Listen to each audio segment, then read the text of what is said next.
Previous వీడియోలో explain చేసిన odd days కాన్సెప్ట్ని బేస్ చేసుకొని సింపుల్గా క్వశ్చన్స్ని ఎలా సాల్వ్ చేయాలో చెప్తాను చూడండి. ఇక్కడ చూడండి 4th అక్టోబర్ 2018 అనేది థర్స్డే అయితే 3rd ఫిబ్రవరి 2019 అనేది ఏమవుతుంది అని అడిగారు కదా. ఇక్కడ 2018లో అక్టోబర్ మంత్కి వచ్చేసారు, అంటే ఫిబ్రవరి ఇంక్లూడ్ అయ్యి లేదు.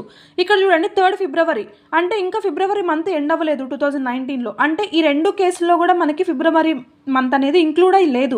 ఇలాంటప్పుడు మనం ఇచ్చిన ఇయర్స్ లీప్ ఇయర్సా నాన్ లీప్ ఇయర్సా అని చెక్ చేసుకోవాల్సిన అవసరం లేదు, డైరెక్ట్గా క్వశ్చన్ని సాల్వ్ చేసేయచ్చు. ఎప్పుడు లీప్ ఇయర్సా నాన్ లీప్ ఇయర్సా అని చెక్ చేయాలి అంటే ఫిబ్రవరి మంత్ ఇంక్లూడ్ అయ్యి ఉన్నప్పుడు. ఎందుకు? లీప్ ఇయర్ అయితే కనుక మనకి 1 odd day అవుతుంది, నాన్ లీప్ ఇయర్ అయితే కనుక 0 odd days అవుతాయి కాబట్టి ఫిబ్రవరి మంత్లో. సో అదొక్కటి జాగ్రత్తగా అబ్జర్వ్ చేసుకోండి. ఇక్కడ చూడండి 4th అక్టోబర్ అంటే మనకి అక్టోబర్లో 31 days ఉంటాయి, -4 అంటే ఎంత 27. నవంబర్లో ఎన్ని డేస్ ఉంటాయి? 30 days. డిసెంబర్లో 31, జనవరిలో 31, నెక్స్ట్ 3rd ఫిబ్రవరి.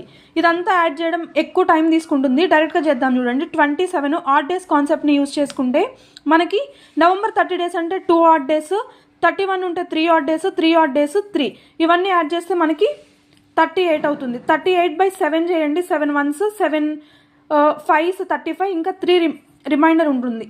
ఇక్కడ థర్స్డే అన్నారు కదా, థర్స్డేకి 3 యాడ్ చేయండి, థర్స్డేకి 3 days యాడ్ చేస్తే ఎంత? సండే అవుతుంది. సండేనే మన ఆన్సర్.